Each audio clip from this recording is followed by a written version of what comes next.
Crystal light flooded the grand hall as a guard pulled a military uniform from an old backpack. The entire line suddenly froze, though no alarm had sounded. High above the palace remained cold, luminous, and flawless. At the inspection table stood a man in a faded field jacket, almost invisible among the crowd. The guard turned over the collar. An unfamiliar insignia flashed beneath the light. Then the ribbon appeared. Every breath in the corridor slowed. A passing princess stopped without warning. Another guard saw the ribbon, went pale, and dropped to one knee against the crystal floor. The man did not resist. He only stared at the uniform as though someone had just opened a grave. The princess stepped closer and asked who he was. His scarred hand tightened around the edge of the table, and somewhere deep inside the palace, a sealed package began to move. Part 1. The one no one saw, 300 visitors. That was the number, every day. Sometimes a few more, sometimes a few less. But the average held steady at 300, and the Valkyrie Royal Palace had designed its entire checkpoint system around that number. 300 people walking through crystal gates. 300 bags opened. 300 sets of credentials verified. 300 appointment slips checked against the palace registry. And the system worked. It worked because it had been doing the same thing for a very long time. The guards knew exactly how long each inspection should take. The rhythm of it had become so familiar that the whole process moved like breathing. In, out, next. Guard Hallen had been working the crystal entrance checkpoint for 4 years. 4 years of freight inspectors, diplomatic couriers, maintenance crews with toolboxes that always smelled like engine grease, visiting scholars who talked too much, petitioners who talked too little, and once, memorably, a Valkyrie ambassador who had arrived with 17 pieces of luggage and a pet that was technically prohibited under the palace's biological introduction guidelines. Hallen had processed all of them. Same procedure, same calm hands, same professional half-smile that said, "I am here to do my job and I will do it correctly, and please do not make this more complicated than it needs to be." He was good at his job, not in a way that earns promotions. In the way that earns 4 years of the same post without a single incident report. In palace security, that was his own kind of excellence. The morning was ordinary. Crystal light poured through the vaulted entrance hall and made everything look like it was carved from ice. The floors, the columns, the air itself. The Valkyrie had built their palace to catch light and hold it. Every morning that light turned the checkpoint corridor into something that looked almost sacred. Almost. Until you noticed the line of visitors waiting with their bags open and their appointment slips in hand. Then it just looked like an airport. Kalen Voss was fifth in line. He did not look like the fifth most interesting thing in the corridor. He did not look like the fifth most interesting thing in any room he had ever stood in. That was not an accident. That was a skill he had spent years perfecting without ever deciding to perfect it. 42 years old, gray eyes, hair that had gone silver too early, not white, not distinguished, just silver in a way that made people guess his age wrong in both directions. He wore a field jacket that had been washed enough times to lose its original color, jeans that were one wash away from the same fate, boots that were old but clean, the kind of clean that said someone cared about maintenance even when they did not care about appearance. His backpack was military grade. Once. Now it was just a backpack. Scuffed. Faded. One strap repaired with a different colored thread that did not match but held firm. He carried a civilian visitor pass. He carried an appointment confirmation for 1,400 hours. He carried the quiet patience of a man who had been through enough checkpoint lines to know that the fastest way through was to be completely unremarkable. And it was working. No one looked at him twice. There was a scratch on his left hand. Old. Healed badly. The kind of scar that happens when medical attention is not available, and the body decides to handle things on its own and does a serviceable but ugly job of it. He kept that hand in his pocket most of the time, not to hide it, just habit, The way old injuries become habits, and habits become invisible, and eventually you forget which came first. I had arrived on planet that morning, taken public transit from the spaceport, eaten a meal at a station commissary that charged too much for food that tasted like it had been designed by a committee. He had not complained. He had eaten, paid, left. The meal was fuel. The transit was transport. The palace was a destination. Everything had a function. Nothing had to be more than what it was. That was how Kalen Voss moved through the world, functionally, efficiently, like a man who had decided a long time ago that the less space he occupied, the less anyone would ask of him. And the less anyone asked, the less he would have to explain. The woman ahead of him had a diplomatic pouch and a holographic credential that made Hallen straighten his posture slightly. The man behind him was arguing with his companion about which corridor led to the Trade Commission. Two guards at the far end of the checkpoint were discussing shift schedules in low voices. Kalen waited. I was extraordinarily good at waiting. Not the restless kind, not the patient, but you can tell it's costing them kind. The genuine kind. The kind that comes from having spent enough time in places where waiting was the only option and complaining about it was a luxury no one could afford. His turn came. Holland gestured him forward with the practiced wave of a man who had made that gesture approximately 11,000 times. Kalen stepped to the inspection table, set his backpack down, handed over his visitor pass and appointment slip. Holland glanced at the pass. Civilian, freelance transit courier, delivering a package to the Palace Records office. Appointment at Wharfian 100. Standard. Completely standard. Open the bag, please. Kalen unzipped it. Hallen reached in. This was the part of the job that Hallen could do in his sleep. He had developed a system over 4 years. Hands first, then eyes. The hands told you the shape of things before the eyes confirmed them. Soft meant clothing.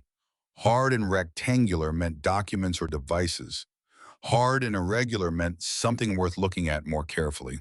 His hands found soft things and hard rectangular things. Normal. Hunt began removing items, setting them on the inspection table one by one, left to right, organized, efficient.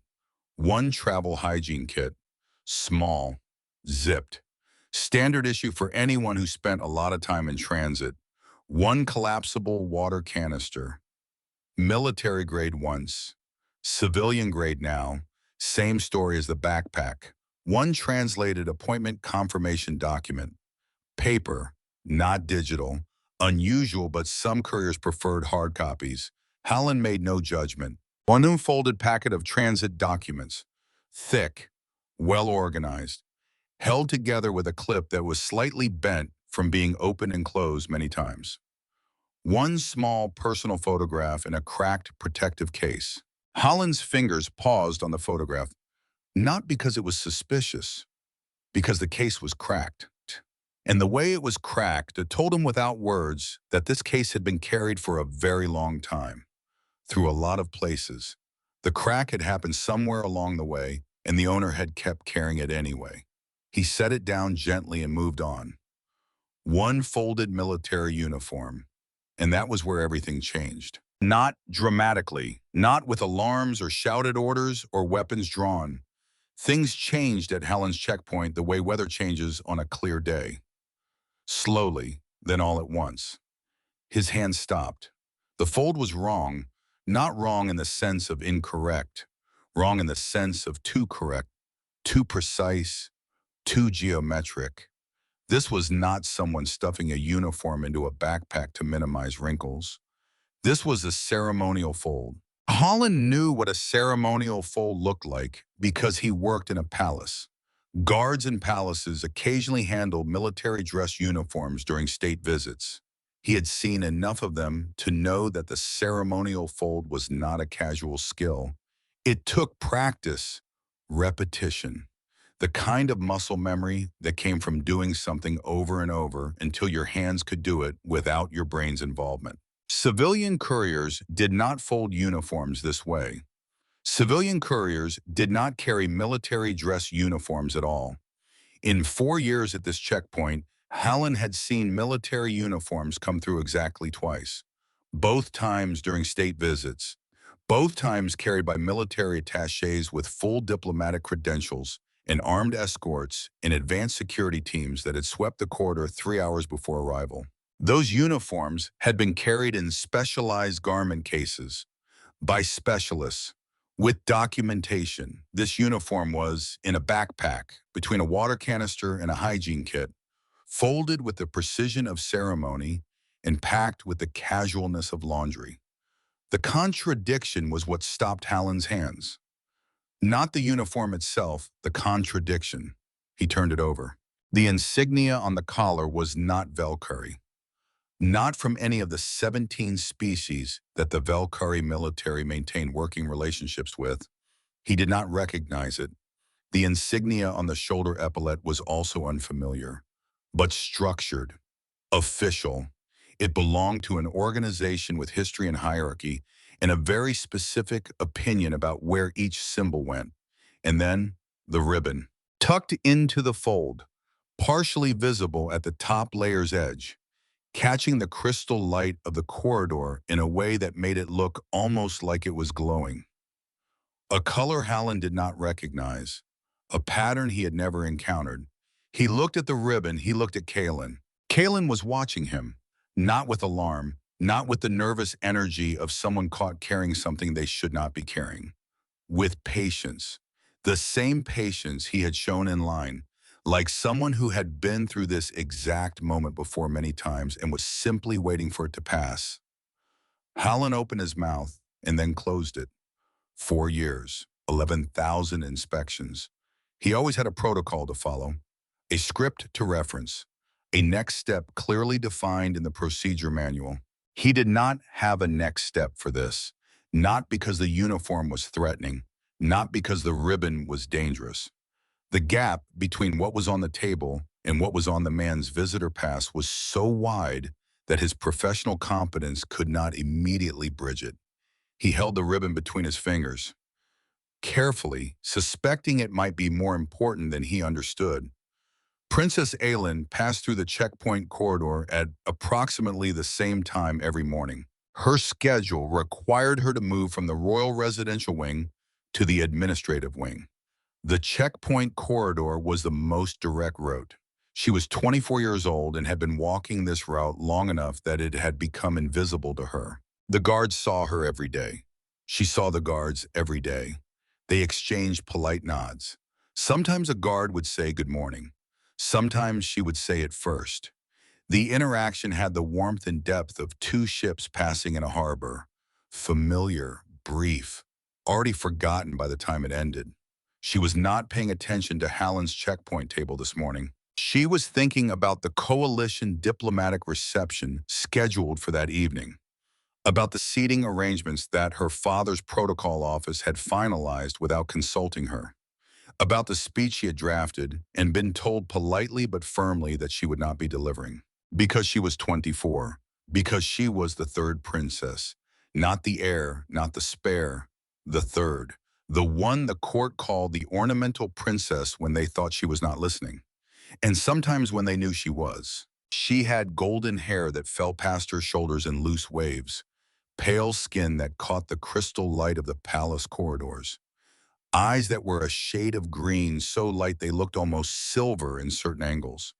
She was beautiful in a way that the court found extremely convenient. Beautiful princesses were useful at receptions. They stood near thrones and smiled and wore crystal hairpins and made everything look exactly the way a palace was supposed to look. She had spent 3 years studying coalition military history as part of her diplomatic preparation. 3 years of insignia charts and battle records and strategic analysis. 3 years of proving to herself that she was more than crystal hairpins and seating arrangements. The court had acknowledged her studies with the same polite indifference they applied to everything she did. Well done, very impressive. Now stand over there and smile. She was thinking about this, about the speech she would not give, about the smile she would be expected to produce, about the particular exhaustion of being consistently underestimated by people who were supposed to know you best. And then she walked past Hallen's table and stopped. Not because she had decided to stop. Her feet stopped. The way feet stop when the brain sees something before the conscious mind processes it. The uniform on the table.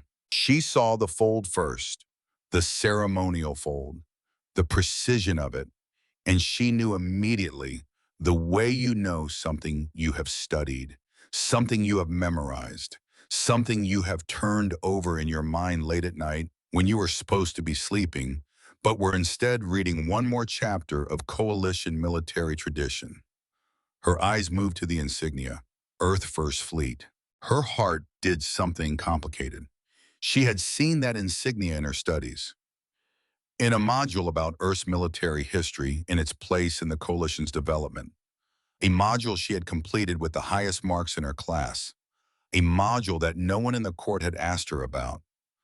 Her eyes moved to the ribbon, and her heart stopped doing something complicated and started doing something very simple, which was beating very fast. The Sovereign Cross.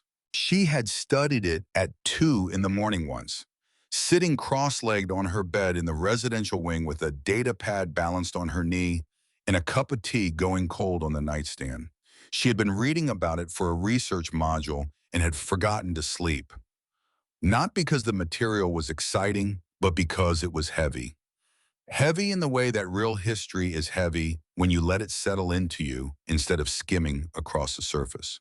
Earth's highest military decoration, awarded for actions that preserved coalition life at personal cost so extreme that the standard military commendation framework had been considered inadequate.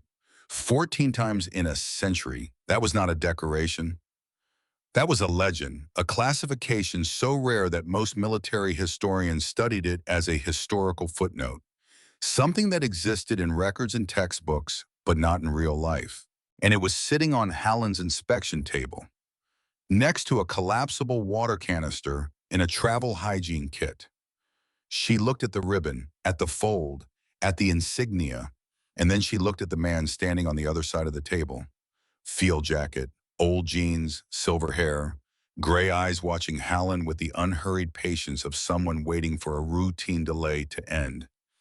He looked like a courier. He looked exactly like a courier, which was the problem. "Who are you?" she said. The words came out before she had decided to say them, before she had considered whether it was appropriate for a princess to interrupt a checkpoint inspection, before she had thought about protocol or propriety or any of the things she had been trained to think about first. Talon looked at her, at the formal gown, the crystal hairpins catching light in her golden hair, the palace insignia on her collar. The face that was young enough to be surprising in this context and composed enough to suggest she was used to people being surprised. Then he looked at the uniform on the table, then back at her. His expression did not change. The same unhurried patience, the same gray eyes that seemed to be looking at something slightly further away than whatever was directly in front of him. "Transit courier," he said. "I have a package for the records office. Appointment at 1400. His voice was quiet, not soft, quiet. The difference was important. Soft voices are gentle. Quiet voices are controlled. His was a voice that had learned to take up exactly as much space as necessary and no more. "The uniform," Aylin said. "Mine," he said. "I travel with it." She looked at the ribbon, at the epaulette, at the fold that was not a civilian fold. "This is an active service dress uniform," she said. "The insignia is Earth First Fleet. This ribbon is the Sovereign Cross." She looked at him. "Transit couriers don't carry Sovereign Cross uniforms in their backpacks." A beat. "I'm retired," Kalen said. "I carry it out of habit." Retired.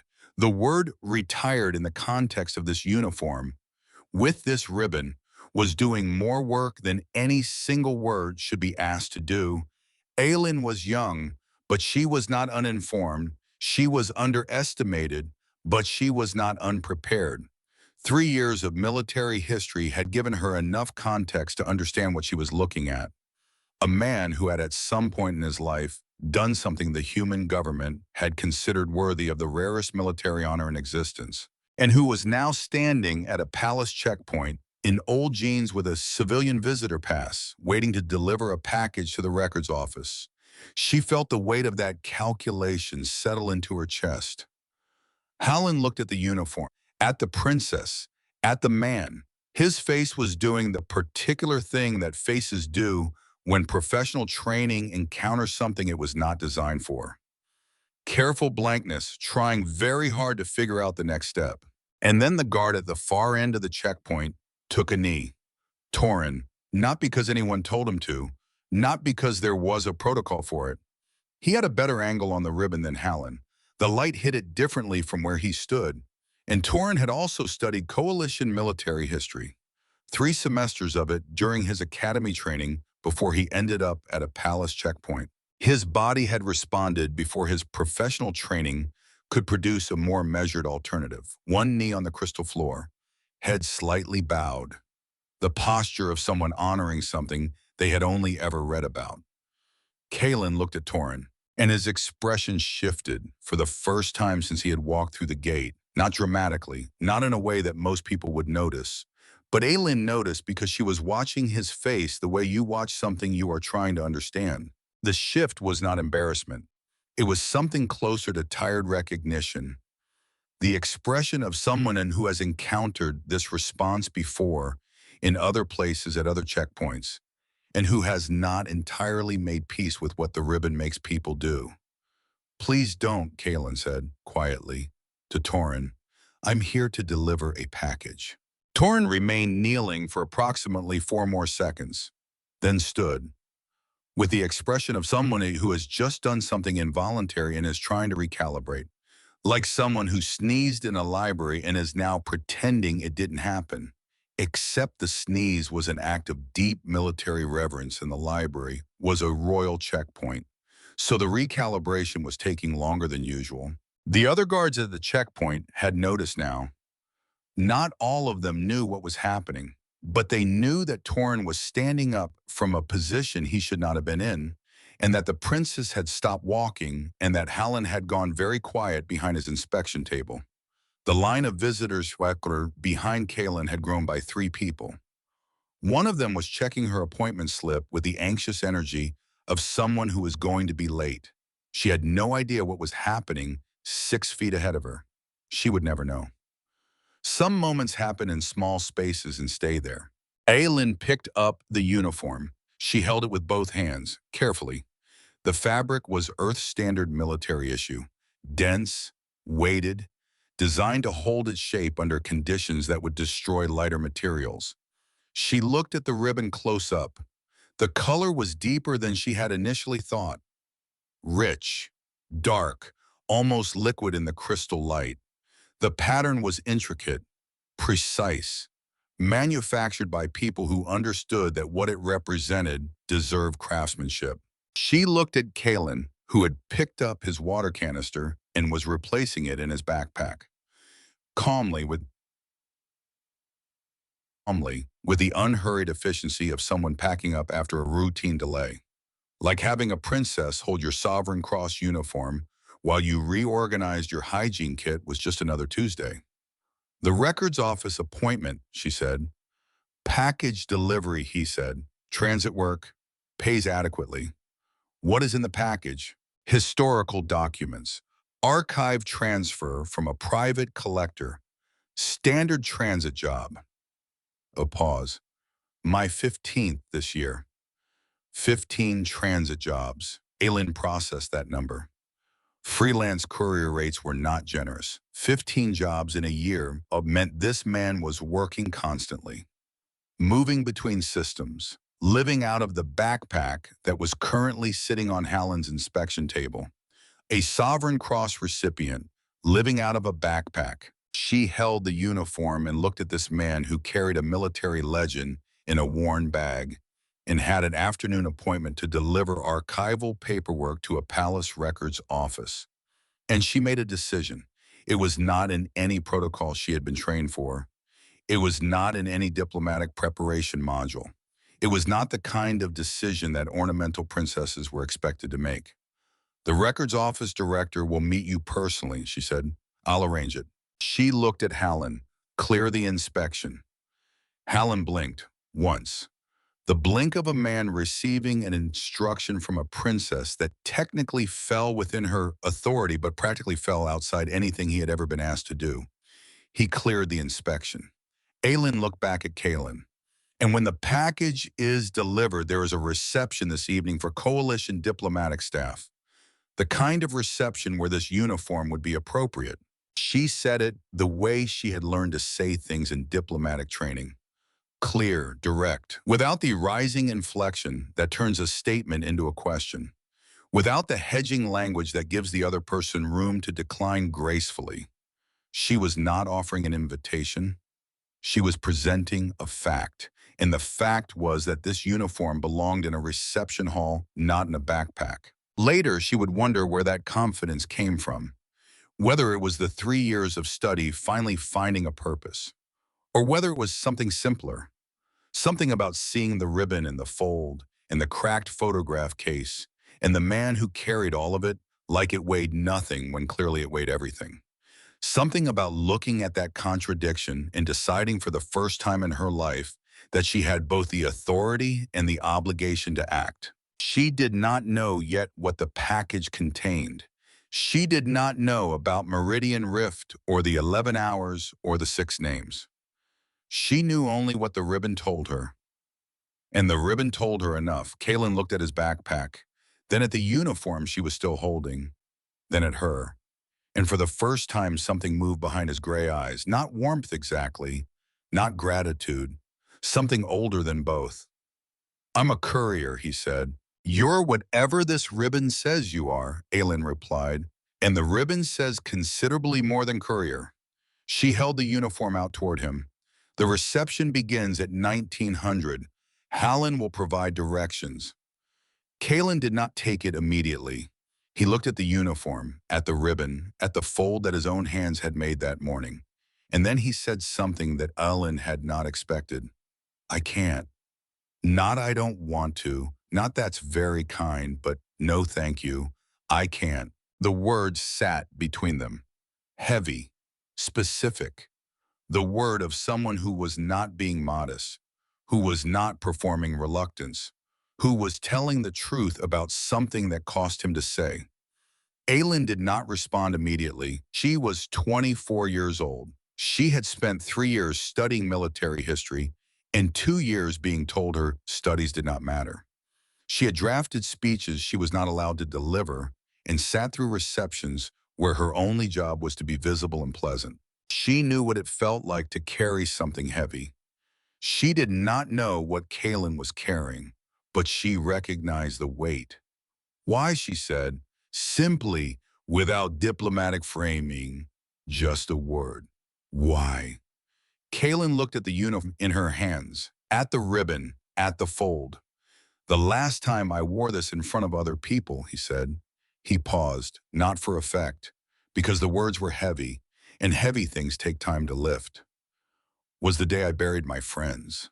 The checkpoint corridor went quiet, not silent. Silence is the absence of sound. This was what happens when every sound suddenly seems very far away. When the crystal light is still pouring through the vaulted ceiling and the other visitors are still waiting in line, but everything has taken a small step backward to make room for something that needs space. Aylin held the uniform. She looked at this man, this courier, this retired soldier, this carrier of a ribbon that had been awarded 14 times in a century. And she saw for the first time clearly that the ribbon was not just an honor. It was a scar, the kind you carry inside a ceremonial fold in a worn backpack through 15 transit jobs a year. Not because you want to remember, because you cannot forget. And the weight of carrying it alone was something she recognized. Not the specific weight. She had never been to war, but the shape of it. The loneliness of carrying something important that no one around you can see. That she knew. She did not put the uniform down. I understand, she said. She did not say I'm sorry. She had studied enough military tradition to know that soldiers who carried this kind of weight did not want apologies. They wanted someone to see the weight without flinching. I understand, and I am not asking you to celebrate. I am asking you to be seen. Kaylin looked at, really looked, for the first time. Not at the gown, not at the hairpins, at her. At the 24-year-old woman standing at a checkpoint table holding his uniform with both hands and saying words that were either very naive or very wise. You don't know what the ribbon means, he said. Not unkindly.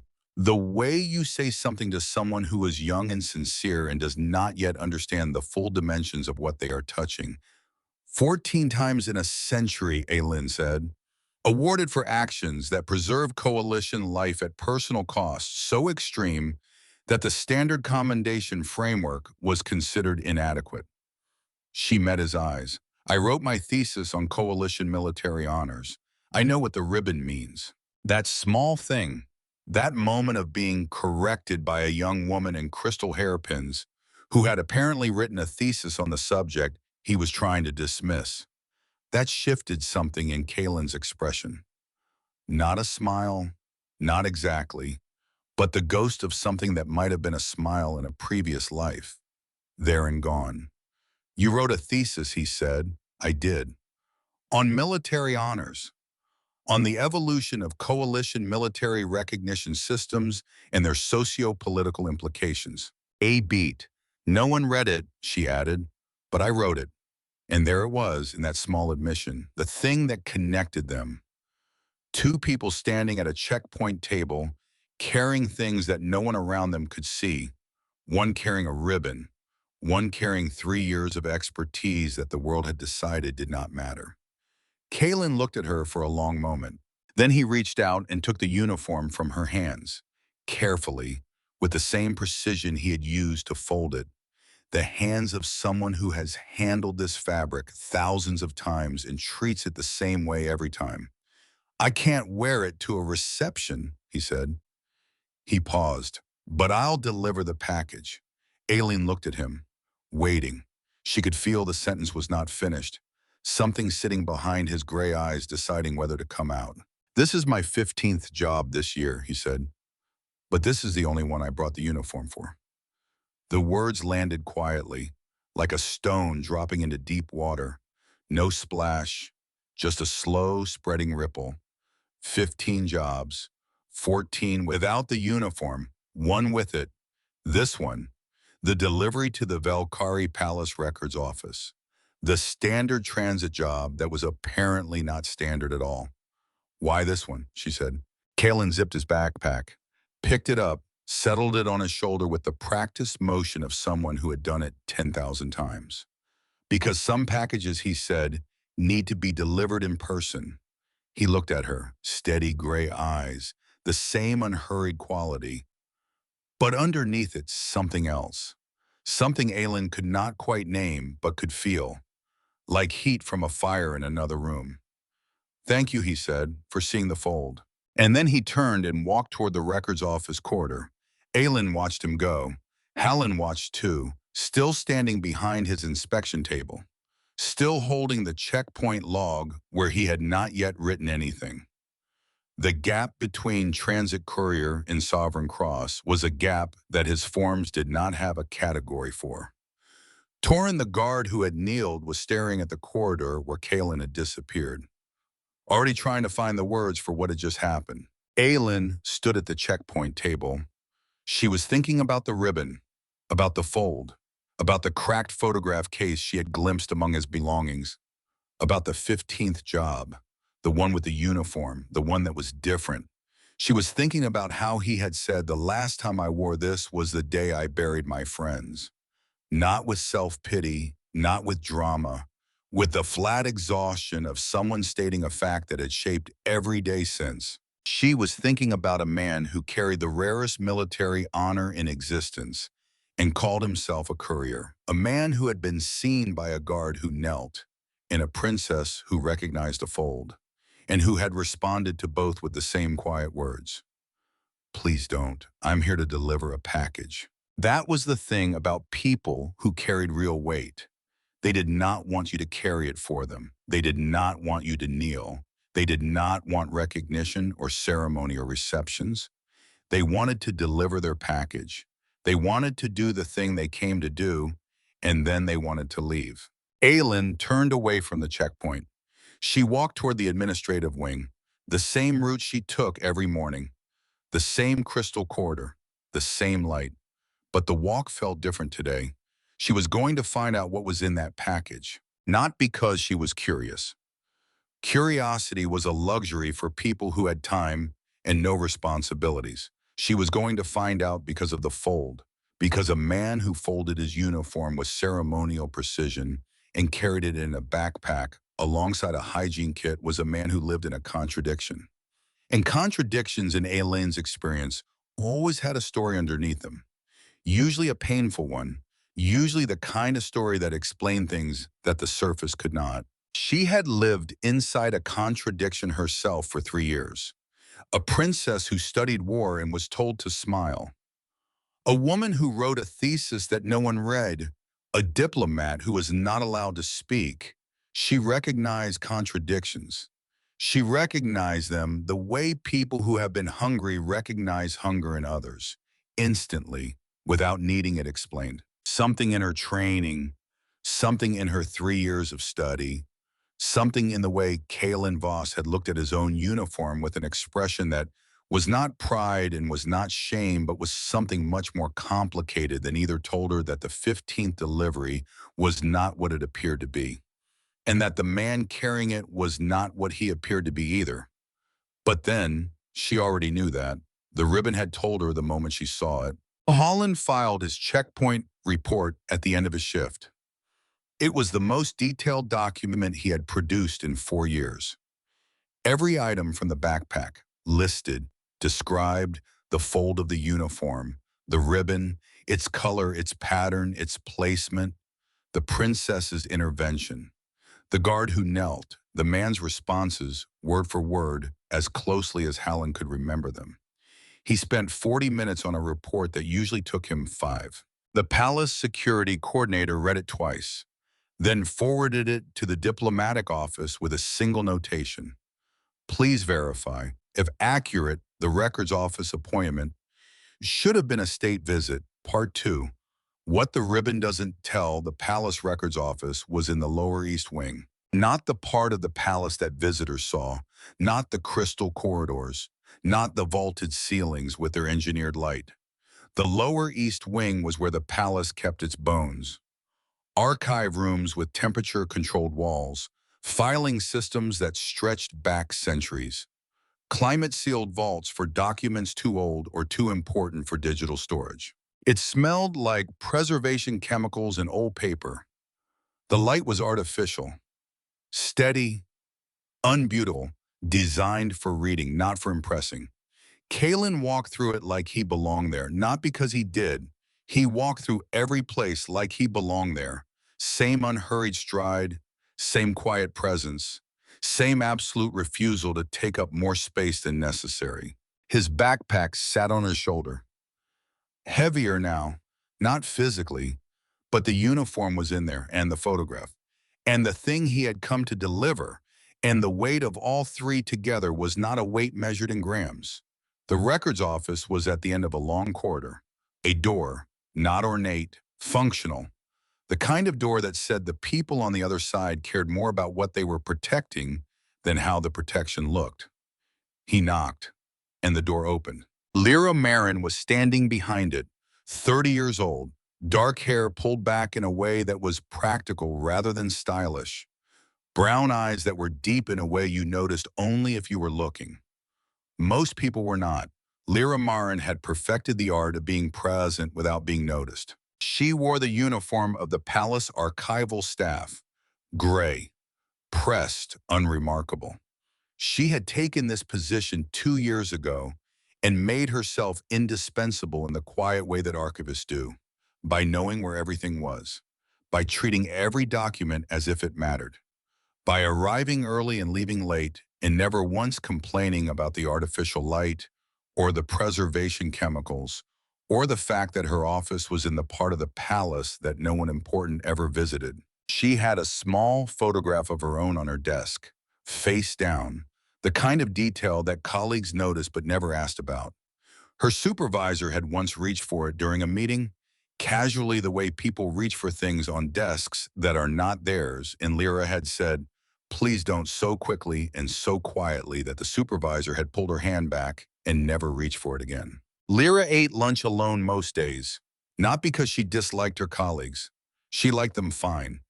But lunch was the 30 minutes in the middle of the day when she allowed herself to think about things that were not archives and not preservation protocols, and not the careful systematic business of making sure other people's history survived.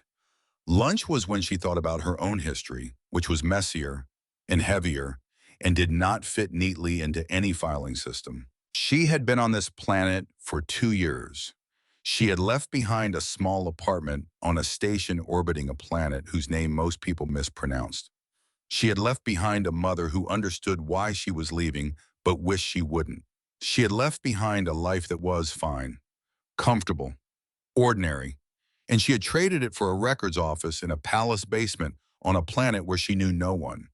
For this moment, for this door, for this knock. She looked at Kaylin, and her expression did not change, which was in itself a kind of tell. Most people's expressions change when they see a stranger at their door. A flicker of curiosity, a moment of assessment. But Lyra's face remained exactly what it had been before the door opened. Calm, prepared, waiting, like she had been expecting him. "Transit delivery," Kaylin said. "Package for the Palace Records Archive. I have an appointment at 1400. He said it the way he said everything, quietly, efficiently, without excess. Lyra looked at the appointment confirmation he held out, looked at his face, looked at the backpack. "Come in," she said. The records office was small, organized in the way that only people who care deeply about order can organize a space. Every shelf labeled, every drawer marked, every surface clear except for the tools of the work. A scanner, a preservation lamp, a pair of white cotton gloves folded neatly beside a magnifying station.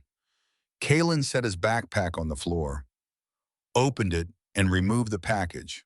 It was not large, approximately the size of a thick book, wrapped in protective transit material, standard archival packaging, so he designed it for documents that needed to survive interstellar shipping without temperature or humidity damage. He set it on the desk. Lyra reached for it, and her hands trembled. Not much, a fine vibration. Most people would miss it entirely. Kalen did not miss it. He had spent years noticing small things. In his previous profession, small things were the difference between living and not. He saw her hands tremble.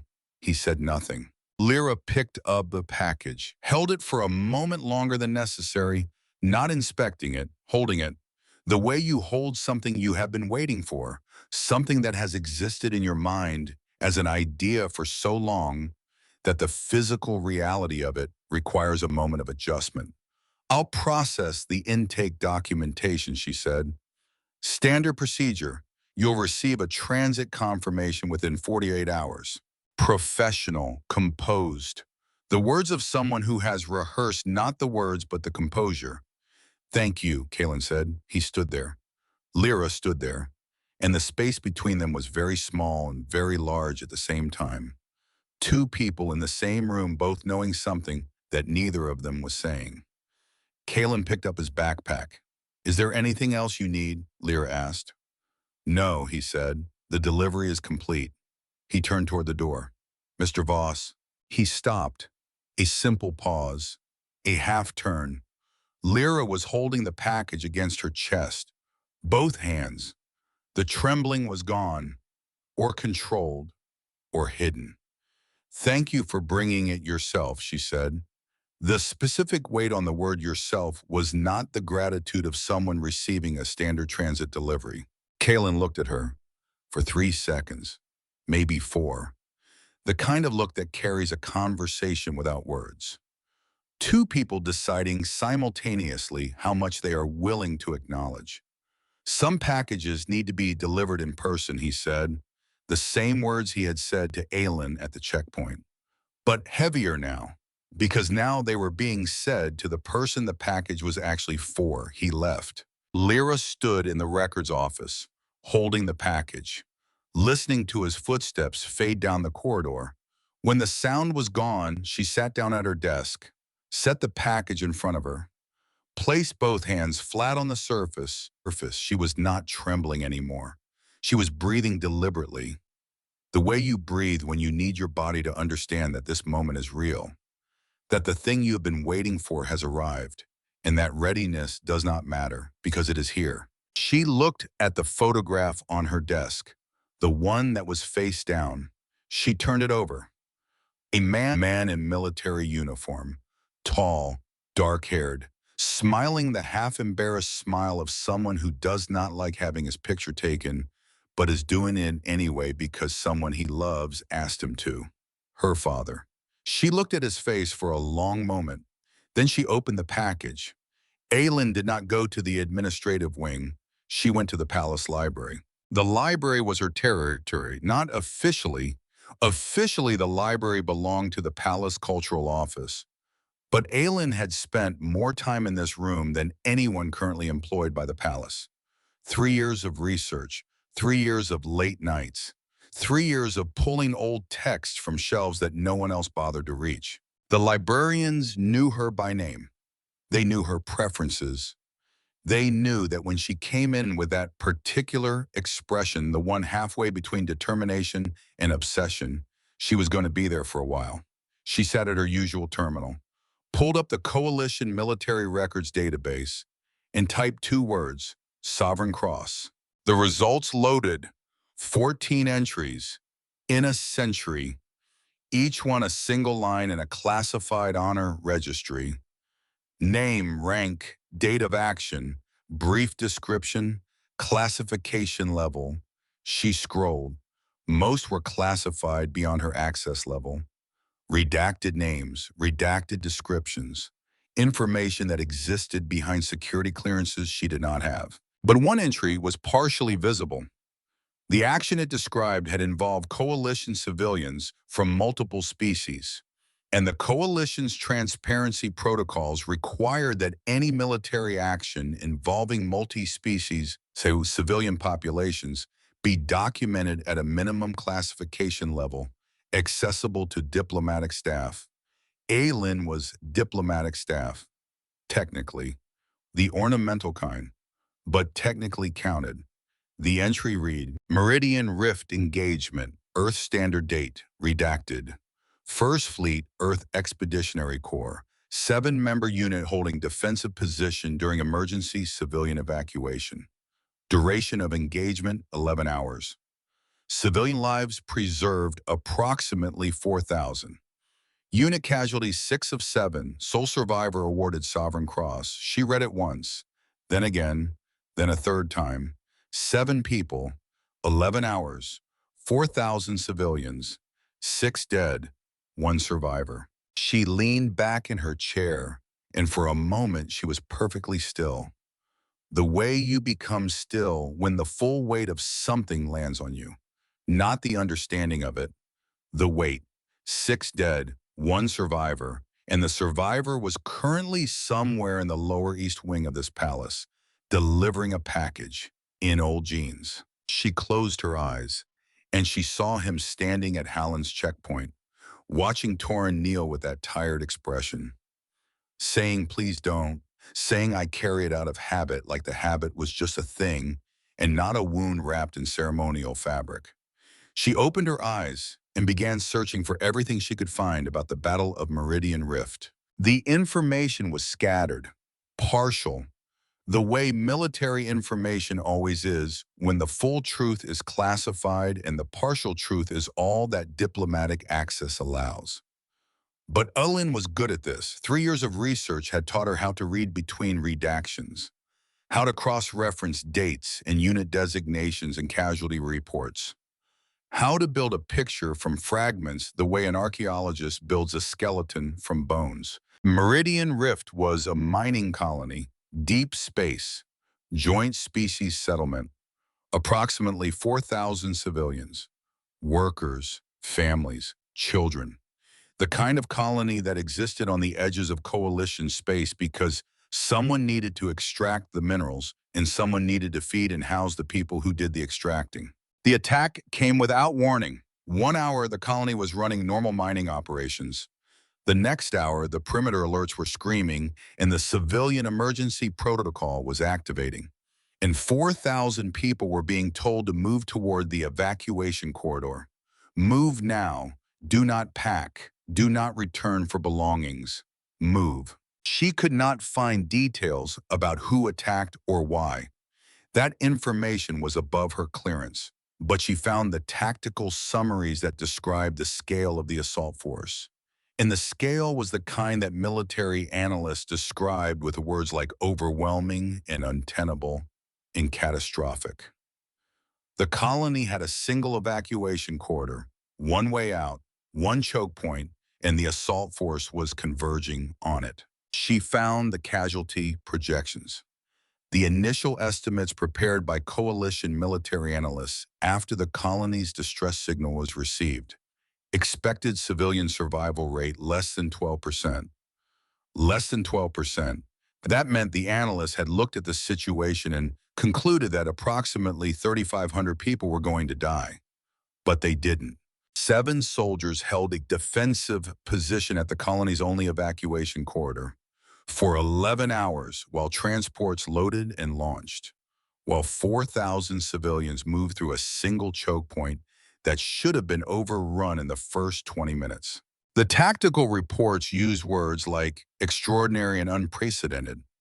Military analysts would study this engagement for decades. They would build simulations, run models, try to understand how 7 people held a position that should have required 50. And the models would never quite explain it, because models cannot account for the thing that kept those soldiers in position when every calculation said they should have been overrun. The models called it an anomaly. The people who were there had a different word for it. They called it each other. Earth Expeditionary Corps, First Fleet, Rapid Response.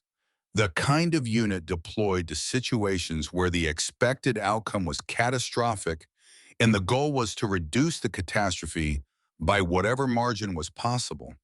They were not sent to win. They were sent to buy time, and they bought 11 hours of it at the cost of 6 lives. She sat with that information in the quiet of the library, and she understood, finally, fully, what the ribbon meant, not the official meaning. She had known the official meaning before today, the real meaning.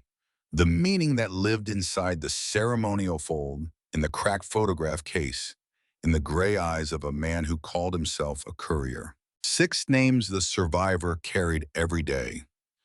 In a backpack, across star systems, through checkpoint lines, and the weight of those names was something no commendation framework could adequately describe.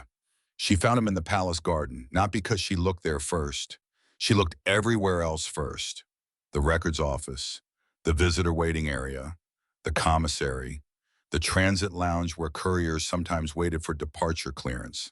I was sitting on a stone bench in the Eastern Garden, the part that most visitors did not know existed, behind the formal hedges and the ornamental fountains where the palace grounds became less manicured and more honest, where the trees were old enough that no one remembered planting them. His backpack was on the bench beside him. He was looking at something in his hands, the photograph, the one in the cracked case. Aylin approached quietly, not because she was trying to be quiet. The garden itself demanded quiet, the trees, the old stone, the particular quality of light that filtered through branches that had been filtering light for longer than either of them had been alive. He heard her anyway, looked up, saw her, and his expression settled into the same patient calm she had seen at the checkpoint, as if her arrival was neither surprising nor unwelcome, simply a thing that was happening. Princess, he said, not with the deference most people use when addressing royalty, with the same quiet neutrality he applied to everything. Princess was just a word, like courier, like retired. I looked up your record, Aylin said. She did not sit down. She stood in front of him. Which part, he said. Meridian rift. Something behind his eyes shifted. A door, closing or opening. Hard to tell. That's classified, he said. Parts of it are accessible to diplomatic staff. Your diplomatic staff, technically, a beat. The ornamental kind, she added. And there, again, that ghost at the corner of his mouth. Not a smile, the memory of one. What did you find, he said. 7-member unit, 11-hour defensive engagement, 4,000 civilians evacuated, 6 casualties. She looked at him. One survivor. He said nothing. You held a position for 11 hours, she said, lone, after the other 6 fell. Not alone the whole time, he said quietly. The interruption was gentle but firm. Sergeant Marin was with me for the last 3 hours. He was injured. Badly. But he was there. He held the left flank from a seated position because he couldn't stand. For 3 hours, he paused. He died 20 minutes before the last transport cleared. The garden was quiet. 20 minutes, Aylin said. 20 minutes, Kaylin confirmed. She sat down on the bench. Not because she planned to. Her legs made the decision for her. She sat next to his backpack, close enough to see the repaired strap with the mismatched thread, close enough to see the photograph in his hands. She did not look at it directly. She did not want to intrude, but she could see that it was small and old, and that the person in it was young. The commendation record says you held the position because of extraordinary valor, she said. Salin looked at the photograph, then at the garden, at the old trees, at the light coming through them. I didn't hold the position because of valor, he said. His voice was the same, quiet, controlled, but underneath it for the first time something moving, like water under ice. I held it because there was no one else. They gave me a medal for having no other option. I didn't hold the line because I was brave. I held it because everyone braver than me was already dead. Aylin did not speak.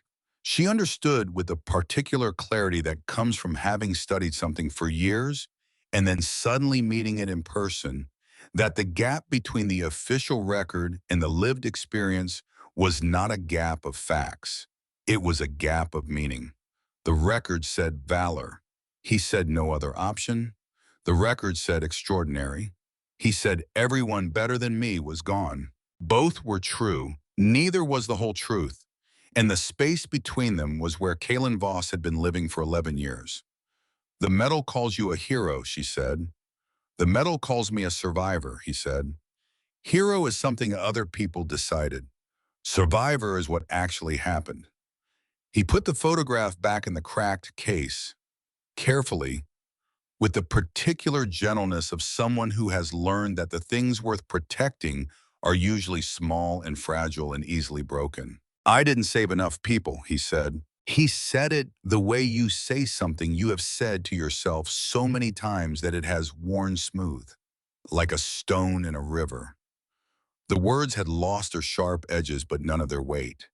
He had been carrying this sentence for 11 years, in his sleep, in his waking, in the spaces between courier deliveries when the transport was quiet and the stars outside the viewport were indifferent and there was nothing to do but sit with the truth of what he believed about himself. And that sentence, that quiet sentence in the palace garden, with the old trees and the filtered light, was the first fully honest thing he had said since he walked through the crystal gate that morning. Not I saved 4,000 people. Not I held the line for 11 hours. I didn't save enough people. And enough in his vocabulary meant 6. Aylin sat with him in the garden for 12 minutes. She knew because the palace clock tower chimed the quarter hour. They did not talk for most of it, and the silence was not uncomfortable. It was the kind of silence that happens when two people are sitting with something heavy between them, and both of them know it is there, and neither of them needs to pretend it isn't. After 12 minutes, Ellen stood. The package you delivered, she said. The one for the records office. What is really in it? Kaylin studied her face, measuring, deciding how much to reveal, how much to keep folded and packed away. Historical documents, he said. That's what the transit manifest says. And what would you say? A long pause. Garden light moved across his face. Letters, he said, and journals, personal effects, written records from 6 soldiers who served under my command at Meridian Rift. Aylin's breath stopped for half a second, then resumed. Their last letters, she said. Some are older, things they wrote during deployment, things their families kept afterward. Their families sent these to you. I contacted them, Kaylin said, each one over the past 3 years. I asked if they had anything they wanted preserved in the Coalition archive, officially, permanently. 3 years. Aylin heard the number and felt the shape of it. 3 years of finding families scattered across systems. 3 years of conversations that must have been the hardest conversations a person could have. Hello, I served with your father, your husband, your sister, your son. I was the one who came back. They didn't. Do you have anything you want the world to remember? 15 transit jobs this year, she said.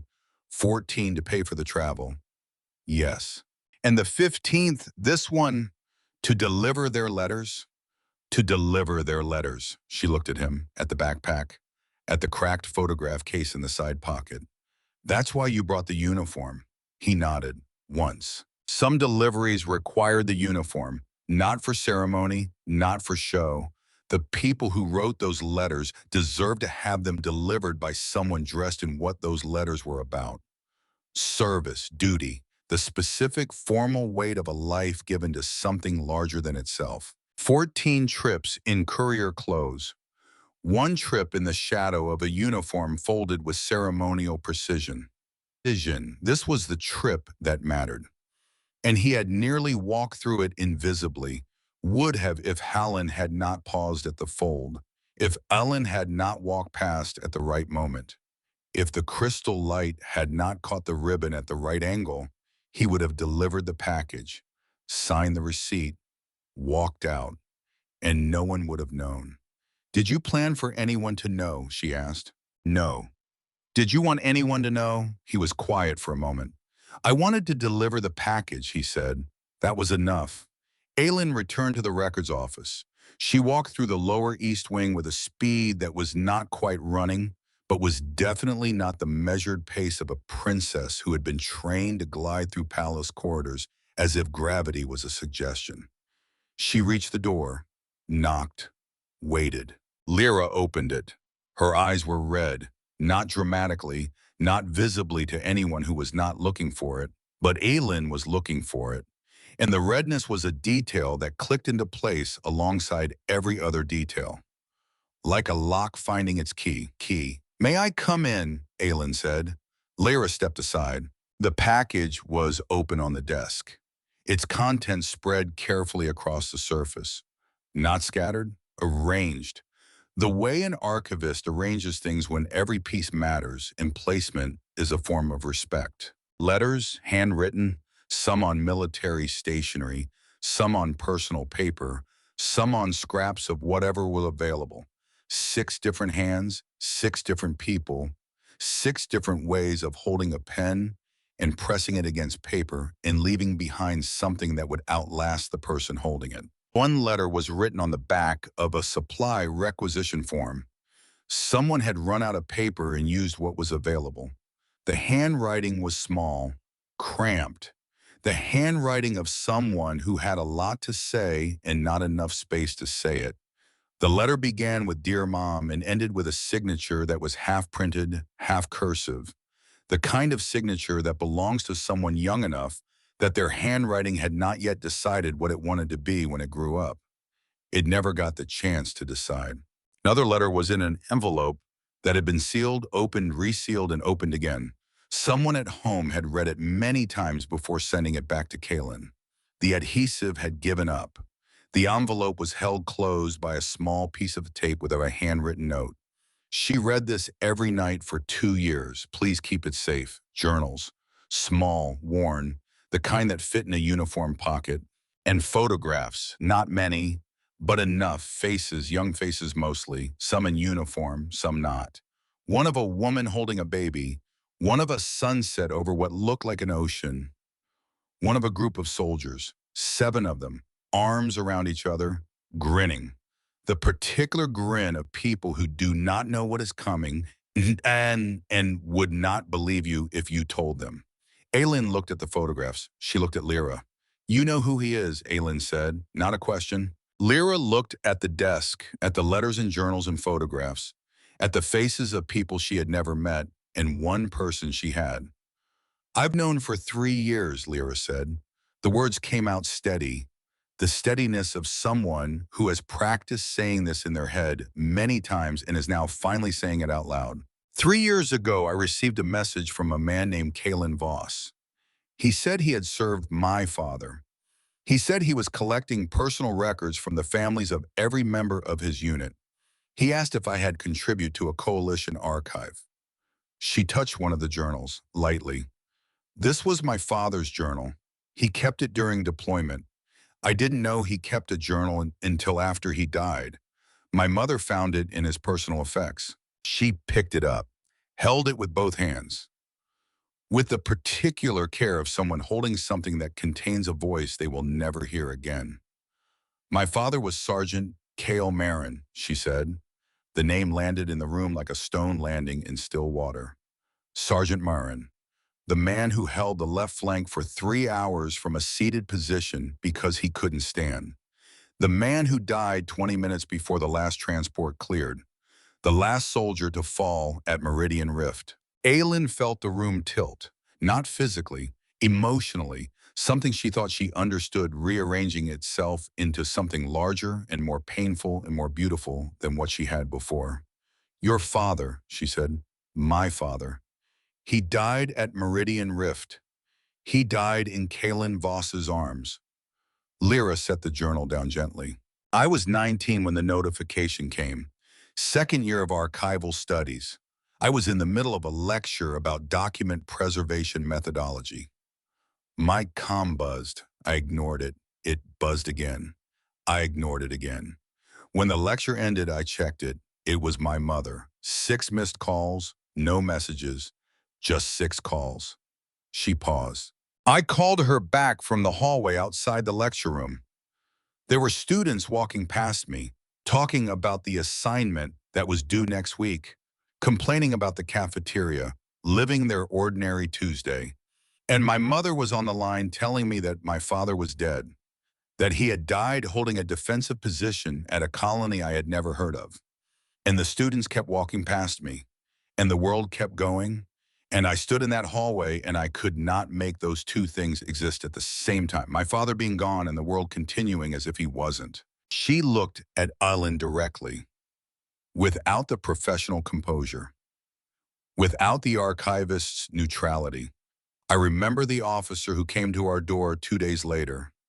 I remember my mother's face. I remember everything about that week except what I felt. What I felt was too large to remember. You can only remember things that fit inside you, and that didn't fit." She looked at Aylin directly, for the first time without the professional composure, without the archivist's careful neutrality. "I took this position 2 years ago at the Valkyrie Palace Records Office because Kalen Voss had already told me what he was doing, that he was collecting the letters and journals, that he was going to deliver them personally to the nearest coalition-affiliated archive with permanent preservation capability." She paused. "This archive, this office, this room. You came here because you knew he would come here," Aylin said.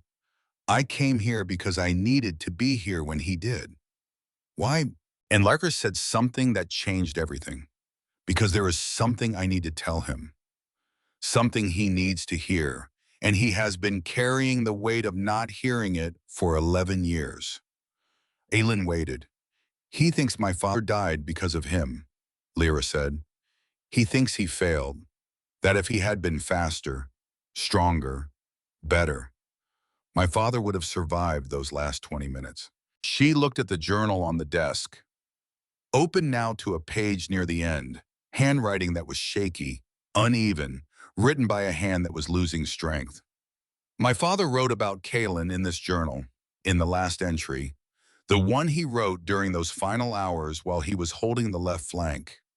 Her voice was steady, but the cost of that steadiness was visible in the way her jaw tightened, in the way her breathing became deliberate. My father knew he was going to die, Lyra said. He knew, and the last thing he wrote was that he was grateful. That of everyone who could have been beside him at the end, it was Kaylin. She closed the journal.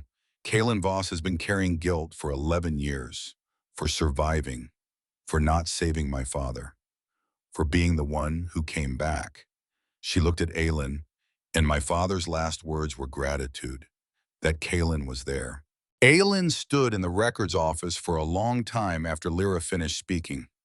The crystal light of the upper palace did not reach this room. The light here was artificial, functional. It illuminated documents and preserved paper and did nothing for the soul. But something in the room was luminous anyway. The letters on the desk, 6 sets of letters, written by 6 people who were gone, delivered by the 7th, the one who survived, the one who had spent 3 years gathering these fragments. Not because anyone asked him to, not because there was a protocol or a commendation waiting at the end, because he had promised, because they were his people, and their words deserved to be kept somewhere permanent, somewhere that would say, long after everyone who remembered them was also gone, these people existed. They mattered. They wrote letters and kept journals and took photographs and loved people and were loved. And the man who delivered them was somewhere in the palace garden, alone with a cracked photograph in his hands, believing that he had failed them. Aylin looked at Lyra.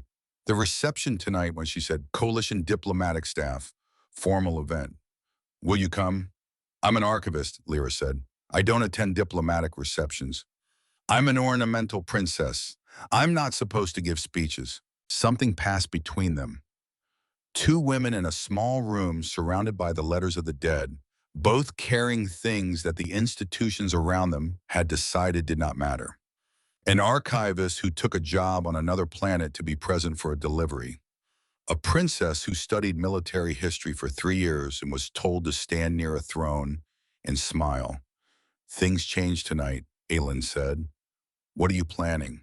Aylin did not answer immediately. What she was planning was not a plan. It was an instinct. The kind of instinct that comes from 3 years of being underestimated. 3 years of watching from the margins and understanding more than anyone gave her credit for. She was planning to speak. 6 soldiers died at Meridian Rift, Aylin said. 4,000 people lived because of them. And tonight in a room full of coalition diplomats and military officials, not one of them will know those 6 names unless someone says them. Lyra's eyes, red-edged and deep, filled with something that was not quite hope and not quite fear. Something between the two. He won't want it, Lyra said. Kaylin, he won't want the attention. I know. He'll resist. I know. He came here to be invisible. I know, and that is exactly why someone needs to see him. Not for him, for them. She looked at the 7 faces in the photograph. Young, grinning, live in the way that photographs keep people alive. Frozen in a moment before the moment that would define everything that came after. They deserve to be named, she said, in a room that matters, by someone who means it. Lyra was quiet for a long time. The records office hummed with the sound of preservation systems. The letters lay on the desk, patient, having already said everything they were going to say, waiting only to be heard. His uniform, Lyra said finally. He won't wear it. He will. How do you know? Because he brought it. 15 trips this year, 14 without it. He brought it today because part of him knows that this delivery is not just a delivery. And that uniform is not just a uniform. He doesn't need permission to wear it. He knows how to wear it. He needs permission to be seen wearing it. She walked toward the door, stopped, turned back. Be at the reception hall at 1900. Bring the journal. Which entry? The last one. And she left. Aelin walked through the palace corridors, the same crystal light, the same vaulted ceilings, the same polished floors. But she was not walking to the administrative wing. She was walking to her father's office because the reception tonight was a formal diplomatic event. The guest list was finalized. The speaking order was set. None of it included an ornamental princess or a retired courier or an archivist with red-rimmed eyes. And Elaine was going to change that, not by asking permission, not this time. She had spent 3 years asking, 3 years drafting proposals and submitting requests and following the protocols designed to ensure that people like her stayed exactly where the institution wanted them. She was done asking, but first she had one more stop to make. She found Kalen still in the garden. He had not moved.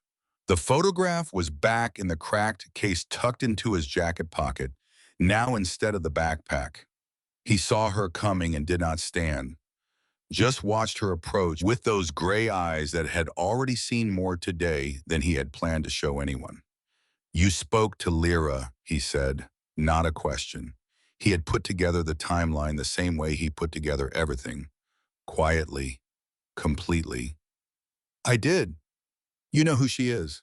"I know who her father was." Kalen was quiet, a long quiet, the garden kind where the old trees hold the silence and give it back slowly. "I was going to leave after the delivery," he said. "That was the plan. Deliver the package, sign the receipt, take the next transport out." "I know."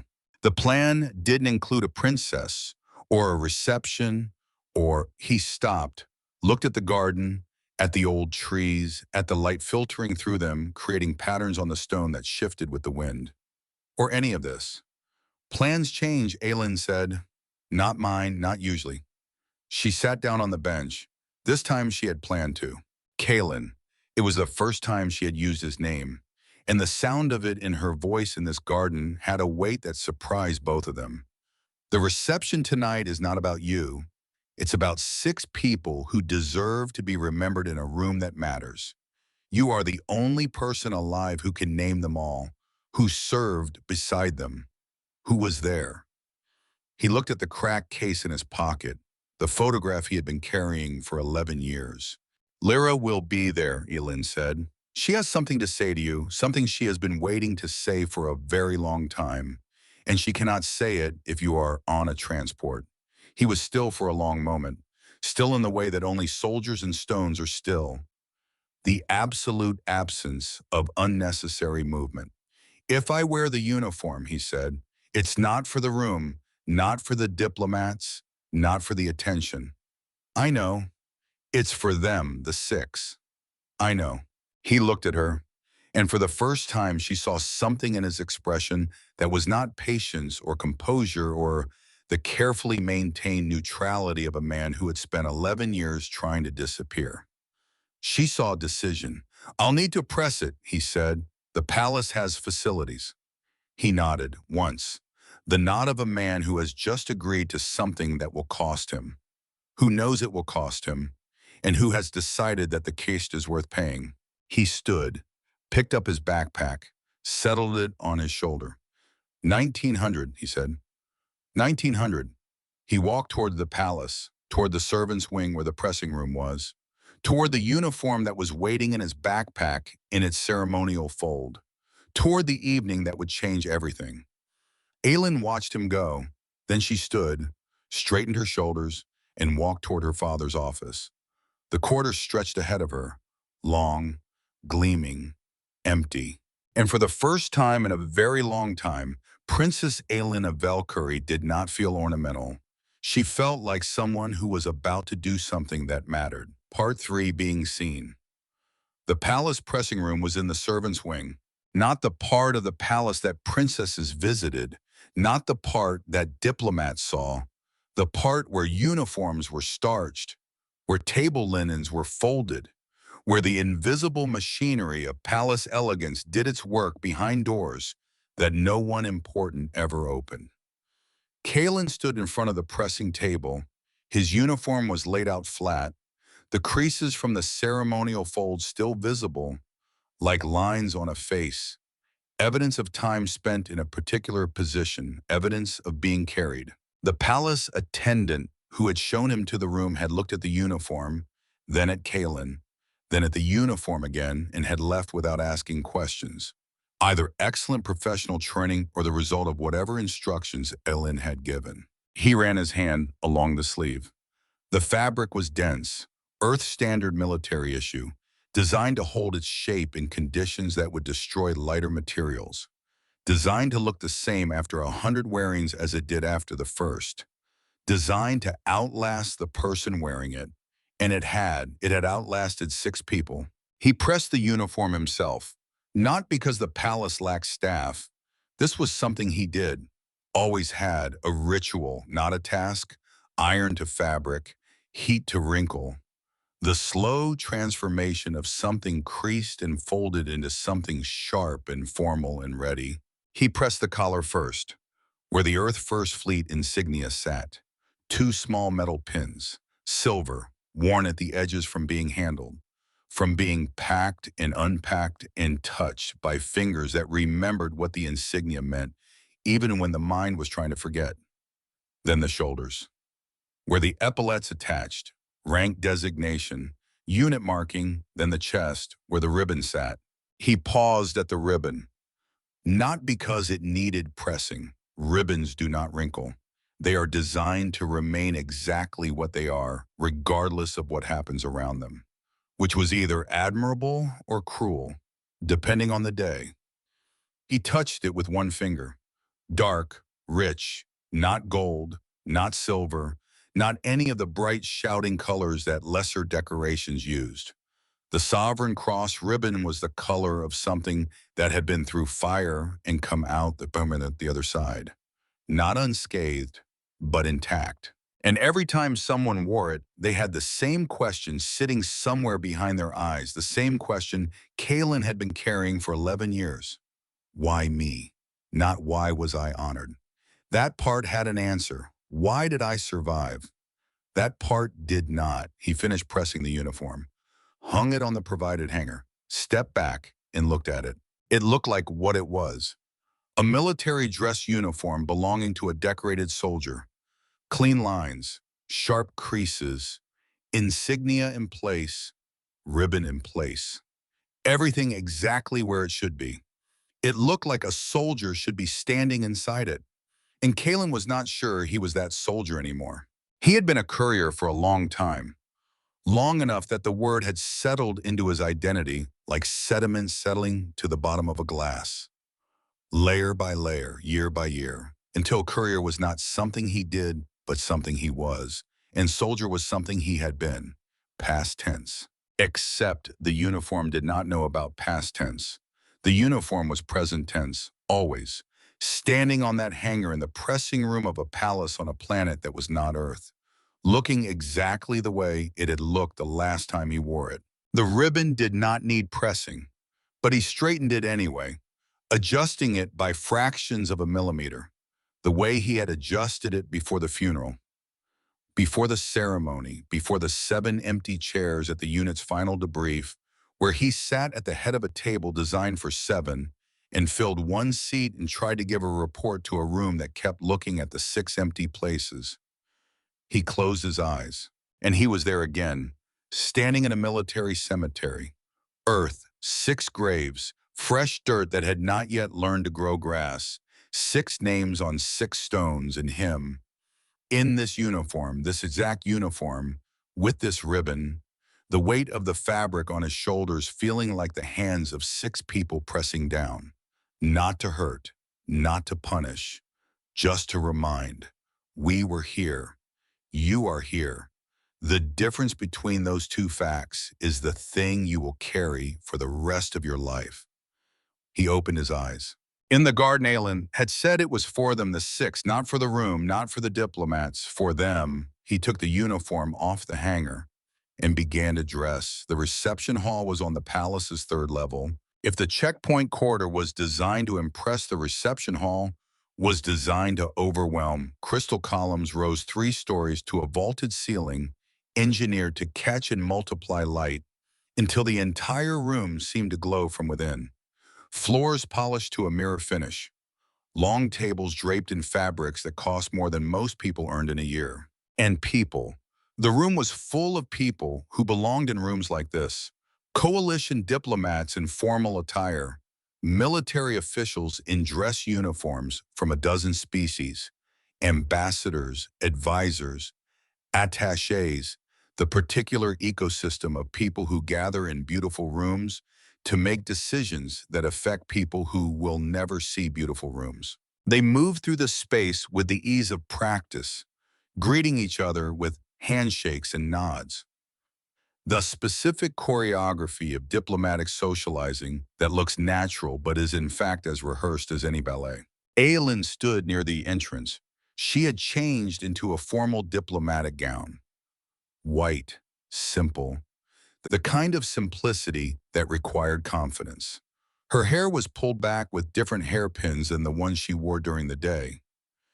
These were her mother's, older, heavier, the kind that said, "This is not a performance." She had spent the afternoon doing things that were not in any protocol, speaking to the reception coordinator, adjusting the speaking order, not asking permission, not requesting, adjusting. The coordinator had looked at her with the expression of someone being told to do something by a person who technically has the authority, but has never exercised it before. "Is this approved by the King's Protocol Office?" the coordinator had asked. "It is approved by me," Aylin had said. And something in her voice or her eyes or the specific way she was standing had apparently been sufficient. The coordinator had made the adjustments. Aylin's father, the king, had not been consulted. This was deliberate. She understood with the clarity of someone who has spent 3 years studying military tradition and 2 years being told her studies did not matter, that asking permission was another way of accepting the premise that she needed it. She did not need it, not tonight. She was watching the door, and at exactly 19:03, 3 minutes late, Kalen Voss walked in. He had shaved. Aylin noticed that first. The slight stubble that had been on his jaw at the checkpoint was gone. His silver hair was combed back. Not styled, just neat. The neatness of a man who remembers that uniforms require a certain standard of grooming and whose body remembers the standard even when the mind has spent 11 years trying to forget. The uniform fit him perfectly, which should not have been surprising but was, because uniforms are fitted to the bodies that wear them, and bodies change over 11 years. Weight shifts, posture adjusts. The particular architecture of a person's shoulders and chest and back remodels itself according to the life being lived. A courier's body is not a soldier's body. Different muscles, different posture, different relationship with gravity. But the uniform fit, as if it had been waiting, as if the fabric remembered the shape of the man inside it, even if the man had spent 11 years trying to become a different shape. Aylin's breath caught, not because the uniform was impressive though it was. The pressed fabric, the sharp lines, the insignia catching the crystal light, the ribbon on his chest dark and deep and unmistakable to anyone who knew what they were looking at. Her breath caught because of the way he wore it. Not with pride, not with the squared shoulders and lifted chin of someone who wanted the room to see them. With something quieter, the posture of someone wearing something that belonged to a different version of themselves and discovering that it still fit. He looked like a soldier who had spent 11 years trying not to look like a soldier and who had put the uniform on anyway, because the people whose letters he had carried across star systems deserved to have their courier dressed in the same commitment they had died wearing. He stood at the entrance for a moment, scanning the room the way soldiers scan rooms, not for threats, for exits, for positions, for the geometry of the space. Then he walked in, and no one noticed. The room was full of uniforms, full of insignia, full of people with titles and credentials, and the particular confidence that comes from knowing your name is on the guest list. Kalen was one more uniform in a room full of uniforms, and the Sovereign Cross ribbon, dark and specific and impossibly rare, was invisible to people who did not know what they were looking at, which was almost everyone. Aylin watched him take a position near the far wall, near the edge, out of the center, visible if you were looking, invisible if you were not. She walked toward him. The room parted for her without realizing it was parting. Rooms made for princesses, even ornamental ones. She reached him. "You came," she said. "I came." He was looking at the room, at the diplomats, the officials, the crystal and the light, and the particular beauty of a palace doing what a palace does best. "I don't belong here," he said, not with self-pity, with the flat accuracy of someone stating a geographical fact. "Neither do I," Aylin said. "And yet, here we are." He looked at her, at the white gown, the hairpins that were different from the ones she had worn that morning, the eyes that were steady and sure. "You changed," he said. "Yes. Not just the dress." She almost smiled. "No, not just the dress." Across the room near the service entrance, Lyra Marin stood in a doorway.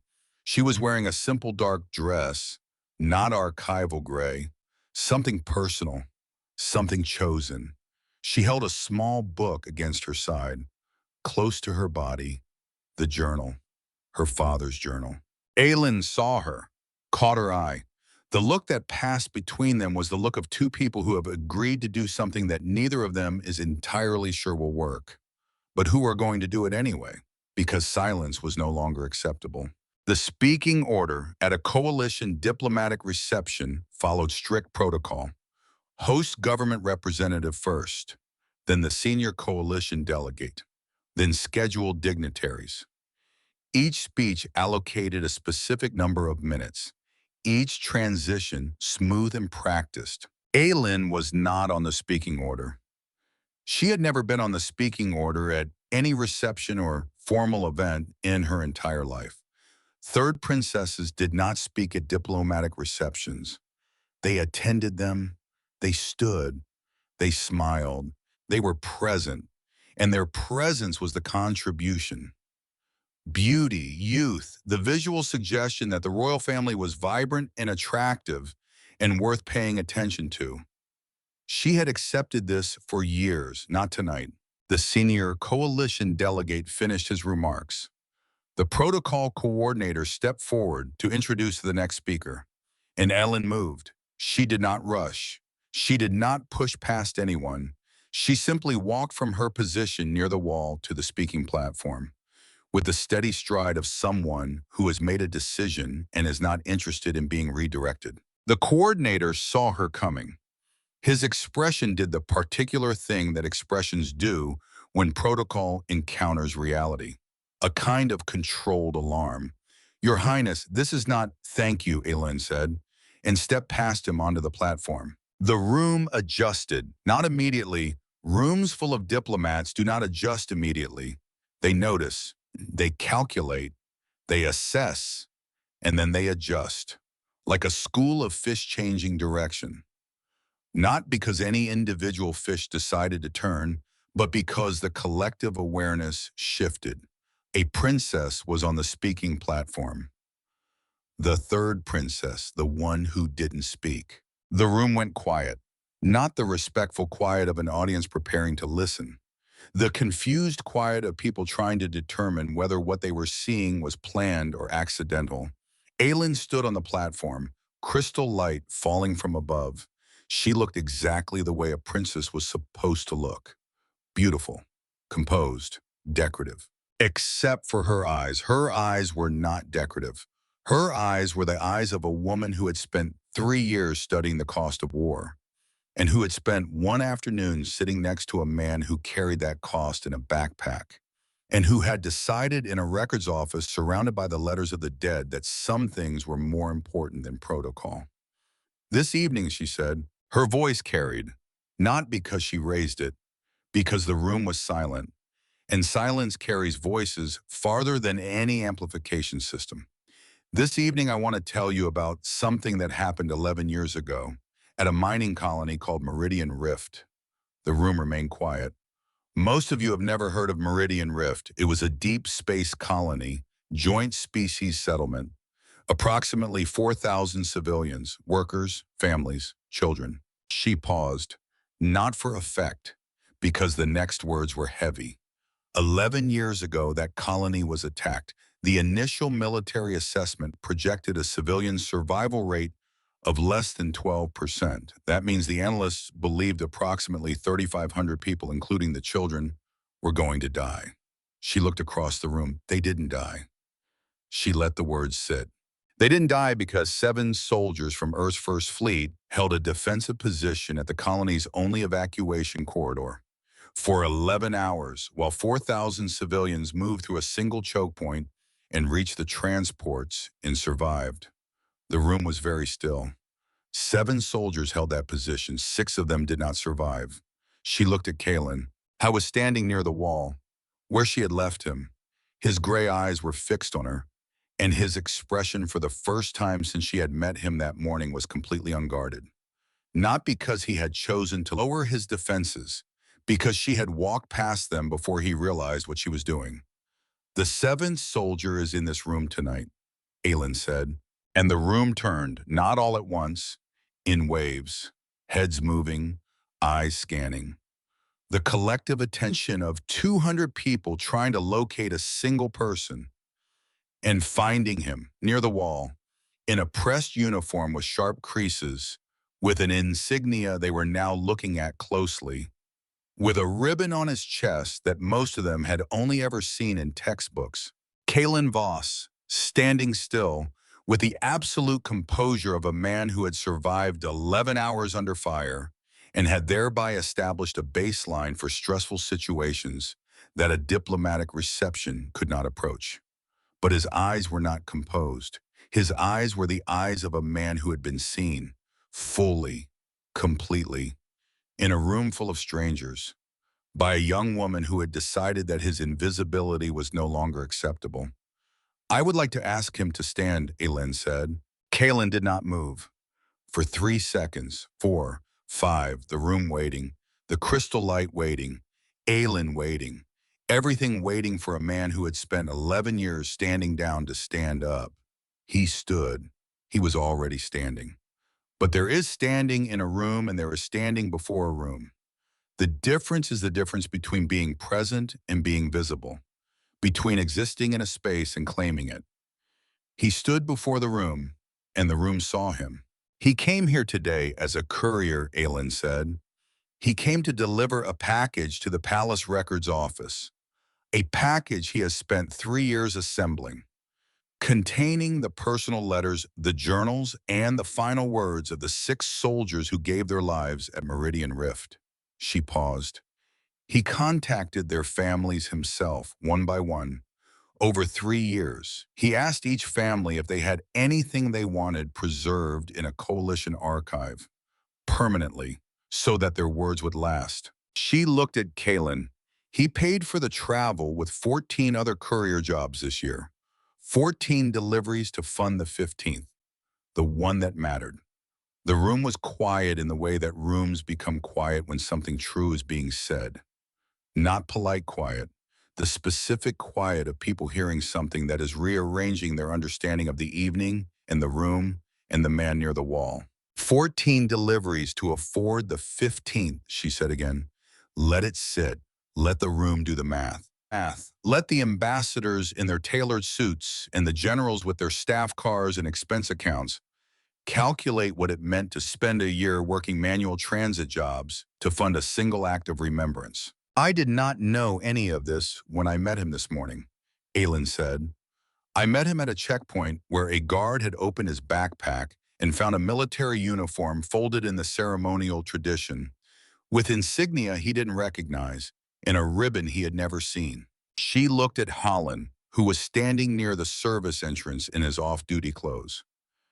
Because Aelin had invited him, because he had been the first person to pause, to notice, to recognize that the fold was not a civilian fold.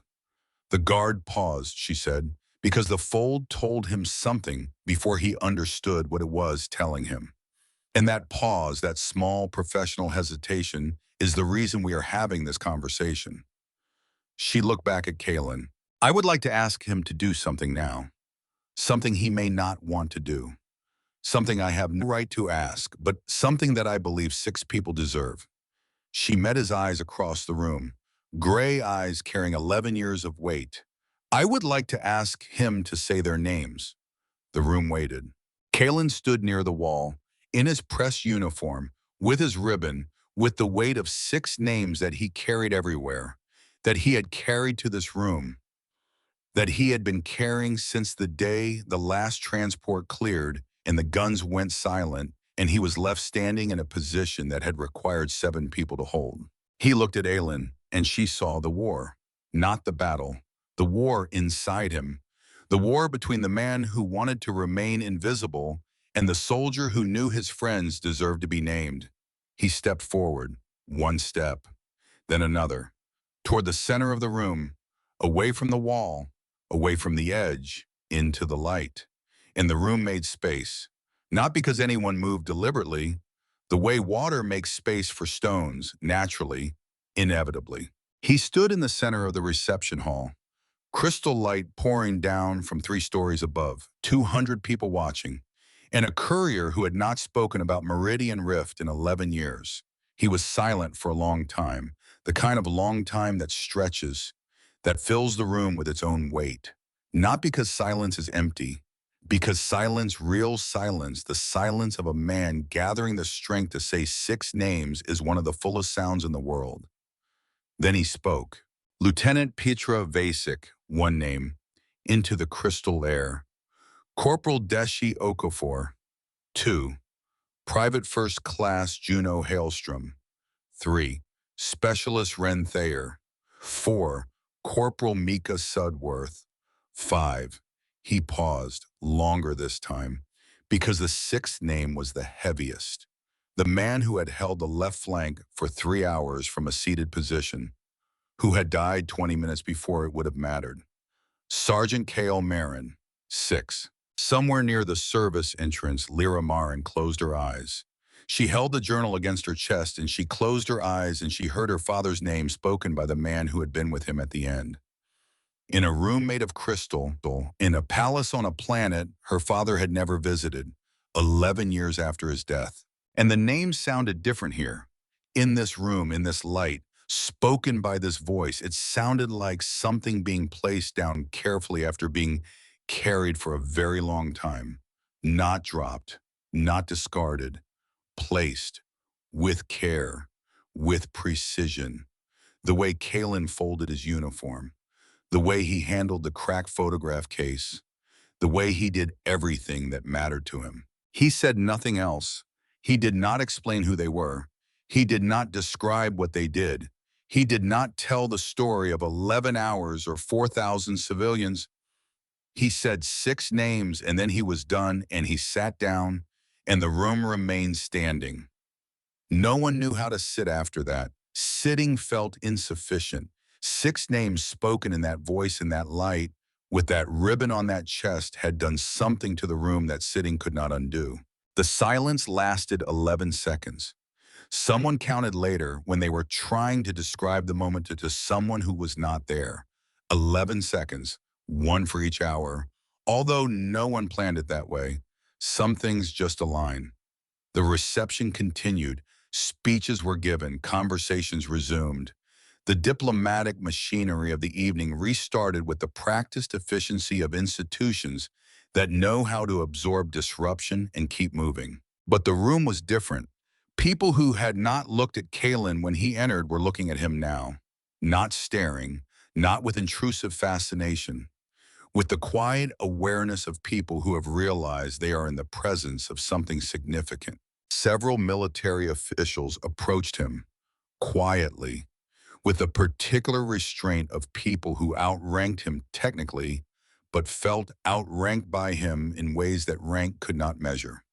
He spoke to each of them briefly, politely, and then found his way back to the wall, because he had been seen enough for one evening, more than enough for one lifetime. The corridor outside the reception hall was quiet. The crystal light was softer here, indirect, the kind of light that exists because it has bounced off so many surfaces that it has forgotten where it started. Kalen was walking toward the guest quarters Aylin had arranged for him. Slowly, the way you walk when the day has been very long and very full, and your body is ahead of your mind in knowing that processing will take time. He heard footsteps behind him. Not the sharp steps of palace staff, not the measured stride of an official. Quiet steps. Careful. He turned. Lyra Marin was standing in the corridor, holding the journal, her father's journal, both hands against her chest, the same way she had held the package that morning, the same careful pressure.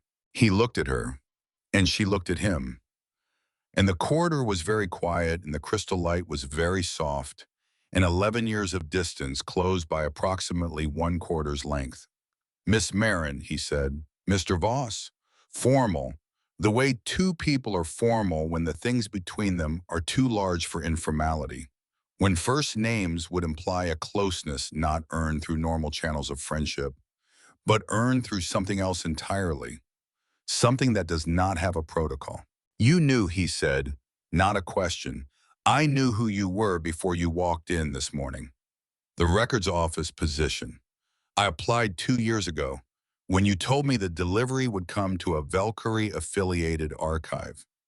He absorbed this, quietly, without visible reaction, but with a depth of processing evident only in the slight pause before he spoke again. You moved to another planet, he said. Yes, for a delivery. For a delivery, she confirmed, and then more quietly, and for you. The words landed softly, but they landed. Kalen looked at the journal in her hands. That was his, he said, yes. Kale's journal. The first name, not Sergeant Marin, not the man who held the left flank. Kale, the person inside the ring, the man who had a daughter and kept a journal and died 20 minutes too soon. He wrote in it during those last hours, Lyra said. Kalen's jaw tightened, a small movement, but Lyra saw it. I know what you carry, she said. I know what you think about those 20 minutes. I know you believe you failed. His gray eyes, steady, but beneath the steadiness something old and deep and tired was moving. He was 3 hours from surviving, Caitlin said. 3 hours. If I had been faster, if I had found a way to stop, not harshly, firmly, with the particular authority of someone who has earned the right to say this word to this man through a connection that neither of them chose but both of them carry. Stop, because I need to tell you something, and I need you to hear it. Not as a soldier, not as a commander, as the man who was with my father when he died. Kalen was silent. Lyra opened the journal. She had marked the page, a small fold at the corner, the last entry, written in handwriting that was shaky, uneven, the hand of a man who was losing strength but had not yet lost the need to write. She did not read it aloud. Instead, she looked at Kalen and told him what it said. My father wrote about you in his last entry during those final hours while he was holding the left flank. Her voice was steady. The cost of that steadiness was visible in her hands, which were gripping the journal hard enough that her knuckles had gone white. He wrote that he was not afraid. She paused. Let the words sit. Not afraid. A man sitting on a floor with a weapon across his knees and blood on his uniform, and 20 minutes between himself and a transport he would never board. Not afraid. He wrote that he knew he was going to die. He wrote that the pain had gotten worse, but that it didn't matter because the transports were almost loaded and the corridor was still holding. He wrote that he could hear the civilians boarding. Children crying, parents calling names, the sounds of 4,000 people surviving. She looked at Halen, and he wrote that of all the people in all the places he could have been beside at the end, he was grateful it was you. The corridor, the crystal light, the soft, diffused glow of a palace at night, and a man standing in a pressed uniform with a ribbon on his chest, hearing something he had needed to hear for 11 years without knowing he needed to hear it. Kalen did not speak, not because he chose not to, because speech requires the cooperation of several systems, and all of those systems were currently occupied. Lyra continued, he did not blame you for the 20 minutes, for the outcome, for surviving. He wrote that he knew you would stay, that you would not leave, and that knowing you were there, was the thing that allowed him to let go. She closed the journal. He died peacefully because of you, not in spite of you. Kalen's eyes were wet. He did not wipe them. He did not look away. He did not do any of the things that people do when trying to control an emotion that has exceeded the capacity of control. He simply stood and let it happen, tears moving down a face that had been composed for 11 years and was now for a few minutes in a quiet corridor with only one person watching, not composed. Lyra did not reach for him, not because she did not want to, because she understood that what Kalen needed was not comfort. He needed witness. He needed someone to see him carry this weight and to say you have carried it long enough. And the person who gave you this weight did not give it as punishment. He gave it as trust. They stood in the corridor for a long time until the tears stopped, which they did eventually, not because the feeling ends, because the body reaches a limit, reasserts its composure, and the face rebuilds itself, line by line. Kalen looked at Lyra, and for the first time he reached into his jacket, into the internal pocket where the photograph had been, since he transferred it from his backpack when he changed into the uniform. Cracked protective case. He opened it and held it out. Lyra looked at the photograph, a girl, 3 years old, dark hair, brown eyes, the particular unguarded smile of a child who does not yet know that smiles are something people learn to control. Herself at 3, in a photograph she had never seen. He kept this, Kalen said. His voice was rough, unsteady, in his chest pocket, every deployment, every mission, every day. I used to see him take it out at night. When he thought no one was watching, he would hold it for about a minute, look at it, put it back, never said a word about it. I didn't know what it was until he gave it to me. He looked at the corridor wall, at nothing in particular, at the memory of a man sitting on the floor of a defensive position, reaching into his chest pocket with a hand that was losing strength, pulling out a cracked case, holding it out. He was dying, Kalen said, and he was thinking about you. Lyra looked at the photograph, at the 3-year-old girl who did not know that her father kept her picture next to his heart, who did not know that he looked at it before he slept every night, in barracks, in transports, in defensive positions in the last hours of his life. He gave it to me before the end, Kalen said. He said, he stopped, because the words were the heaviest he had ever carried. Heavier than the names, heavier than the ribbon, heavier than 11 years of guilt. He said, tell my girl her father was proud. Lyra's composure broke, not dramatically, not with sobs or collapse, with a single sound, small, from somewhere deep, the sound of something that has been held in place for a very long time, finally being allowed to move.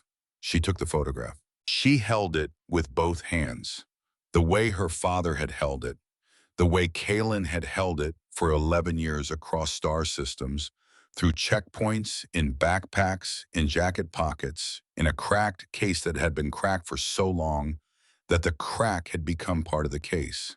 It belongs to you, Kalen said. It always belonged to you, Daw. Lyra looked at the photograph, at her own face at 3, smiling, not knowing, and she understood. 15 deliveries this year, 14 for money, 1 for a promise. But the promise was not just the letters, not just the journals, not just the package she had received that morning in the records office. The promise was this photograph, carried for 11 years, through everything, to her.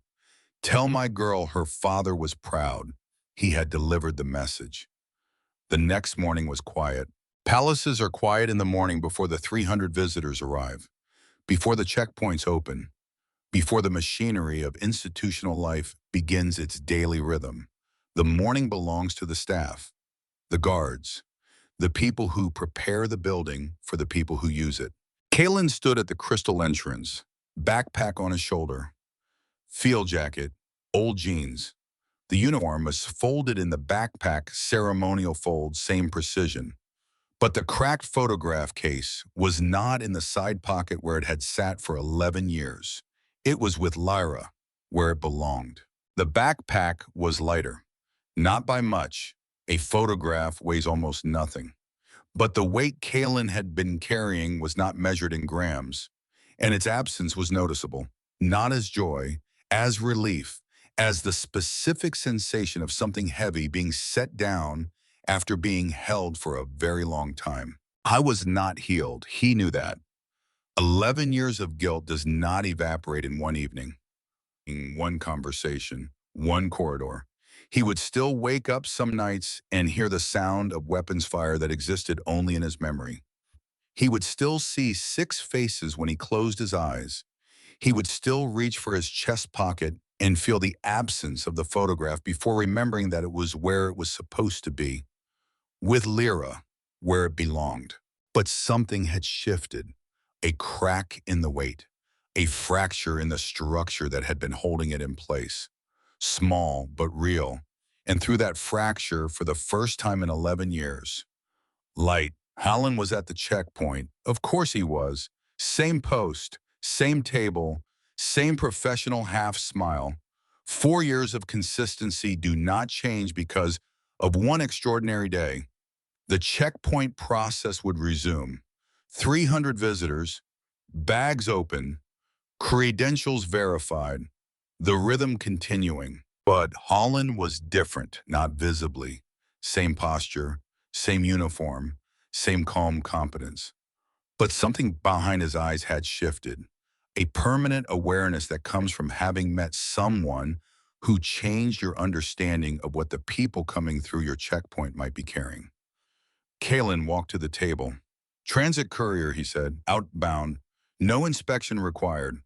Hallen looked at him, at the backpack, at the man. Safe travels, Hallen said. And the words meant more than safe travels. They meant I saw you. They meant the next time someone comes through this checkpoint in old clothes with a worn backpack, I will pause a moment longer before I decide who they are. Kalen nodded. He turned toward the gate, and Aylin was there, standing in the corridor in her morning clothes. Hair down, no crystal hairpins, no formal gown. Just a young woman standing in a crystal corridor in the early morning light. She looked like someone who had given her first speech the night before in a room full of people who had not expected to hear from her, and who had said things that had mattered, and who was standing in the corridor at this hour not because protocol required it, but because she wanted to. You're leaving, she said. I am leaving. No reception, no state visit, no formal recognition. No.